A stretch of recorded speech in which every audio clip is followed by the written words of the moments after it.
우리는 산행 중 작은 들꽃을 눈여겨보며 아름답다고 느낀다. 드높이 솟은 산봉우리를 바라보며 그 광경이 장엄하다거나 숭고하다고 느끼기도 한다. 칸트는 이러한 미와 숭고의 판단이 우리에게 즐거움, 즉 쾌락을 준다는 점에서 공통적이라고 보았다. 나아가 둘은 개념을 통해 대상을 인식하는 논리적 판단이나 외부 세계의 정보를 알게 하는 감각적 판단이 아니라고 보았다. 논리적 판단과 감각적 판단이 모두 객관과 관계된 것이라면 미와 숭고는 오직 주체가 느끼는 감정, 즉 주관과 관계된다는 것이다. 그런데 칸트에 따르면 미와 숭고의 판단은 모두 특수한 대상에 대한 주관적 판단이지만 우리는 다른 모든 사람도 그 대상에 대해 자신과 같이 판단할 거라고 생각한다.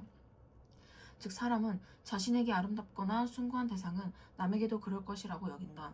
이러한 점에서 칸트는 미와 숭고의 판단이 모두 반성적 판단, 즉 특수한 것으로부터 보편적인 것을 발견하는 판단이라 보았다. 하지만 칸트는 다음과 같은 점에서 미와 숭고가 서로 구분된다 보았다. 첫째, 미는 형식을 가진 대상에서 경험되는 반면 숭고는 무형식적 대상에서 경험된다. 예를 들어 멀리서 산을 바라볼 때 그 대상은 산이라는 감각적 형상으로 드러나며 이러한 형식에서 우리는 아름다움을 경험한다. 그러나 안개에 가려진 봉우리 밑에 서서 산의 일부만을 바라볼 때는 대상의 전체 형식이 쉽게 상상되지 않는다. 그리고 그 모습을 전부 드러내지 못할 만큼 거대한 산의 모습에서 우리는 숭고를 경험한다. 이처럼 숭고는 우리가 재현해내려는 형식에 한계가 없기 때문에 발생한다. 즉 칸트에 따르면 숭고에서 경험되는 무형식성은 감각적 형식의 부재가 아닌 우리가 표상할 수 있는 형식의 한계의 부재를 의미한다. 둘째, 미와 숭고는 그것이 불러일으키는 감정이 다르다. 칸트는 미가 직접적으로 즐거움을 준다면 숭고는 불쾌의 쾌라는 감정을 유발한다 보았다. 우리는 어떤 거대한 대상과 대면했을 때 그것의 전체 모습을 재현해내기 위해 애쓰는 과정에서 자신의 지각 능력의 한계에 도달하는 불쾌한 감정을 경험하게 된다. 그리고 이러한 불쾌의 감정을 거쳐 결국 숭고라는 쾌의 감정을 만나게 된다. 즉 하나로 파악해낼 수 없는 거대한 대상에 대한 압도의 경험은 1차적으로 그 대상에 대해 반발을 유발하지만 이러한 반발을 매개로 오히려 대상에 대한 이끌림을 경험한다. 이러한 점에서 칸트는 숭고에서는 미에서 발생하는 고요한 관조라는 마음의 상대와는 다른 마음의 운동, 즉 감동이 발생한다 보았다. 셋째, 칸트는 한 목적성이 미와 숭고 사이의 가장 중요한 차이라고 말한다. 한 목적성이란 대상과 판단력 사이의 적합성을, 반 목적성이란 대상과 판단력 사이의 부적합성을 말한다. 미로 인한 쾌의 감정은 그 대상이 형식적 한 목적성을 지닐 때 즐기는 즐거움이다. 우리가 어떤 대상을 아름답다고 느낄 때 그 대상의 형식은 우리의 판단력에 적합한 것으로 느껴진다. 그런데 숭고의 대상은 무형식적이어서 우리는 대상을 하나의 표상으로 파악하는 데 어려움을 겪게 되고 대상을 파악하려는 인식의 노력은 좌절된다. 따라서 숭고의 대상은 우리의 판단력에 부적합한 것으로 여겨지는 형식적 반목적성을 갖는다. 하지만 칸트는 숭고가 형식적 반목적성을 갖기 때문에 오히려 이성적 한목적성을 갖게 된다 보았다. 우리는 거대한 대상을 하나의 감각적 표상으로 재현하는 것을 실패하면서 불가능한 재현을 추동하고 있는 것이 바로 이성의 힘이라는 것을 깨닫게 된다. 숭고한 대상에서 무형식성이 표상되는 까닭은 전체에 대한 재현을 요구하는 이성의 총체성에 대한 요구 때문이다. 따라서 칸트는 우리가 숭고를 판단할 때 대상 자체가 아니라 대상에 의해 유발된 우리 자신의 숭고함을 판단하는 거라 보았다. 숭고의 체험을 통한 감동이나 존경, 장엄함의 감정은 대상을 매개로 우리 안에 있는 이성에 대해 느끼는 감정이란 것이다. 즉 대상의 아름다움의 근거는 대상 자체에서 찾을 수 있지만 대상에 대한 숭고함의 근거는 대상의 표상 속의 숭고를 느끼는 우리의 사고방식 속에 찾아야 한다. 마지막으로 칸트에 따르면 숭고는 미와 달리 우리에게 자신의 개념을 확장시키지 않는다. 자연의 미는 한 목적적으로 자연을 이해할 수 있다는 점에서 자연에 관한 깊은 탐구로 우리를 이끈다. 반면 숭고는 우리라는 이성적 존재와 자연 사이의 연결을 드러나는 데 기여한다. 숭고는 광대한 자연의 표상을 통해 우리의 마음이 감정을 떠나 이성에 몰두하도록 자극한다. 이러한 점에서 칸트는 숭고의 체험이 우리를 형이상적 이념의 세계로 이끈다고 생각했다. 아웃소싱이란 기업의 이윤을 최대화하기 위해 기업 내 일부 부서나 업무를 외부의 전문가나 전문 기업에 위탁하는 것을 의미한다. 아웃소싱에 적합한 분야를 선별하기 위해서는 먼저 기업의 핵심 역량이 무엇인지 파악하고 해당 분야의 산업 중요도를 분석해야 한다. 핵심 역량이란 타 기업이 쉽게 모방하지 못하는 그 기업만이 가지고 있는 고유한 경쟁력을 의미한다.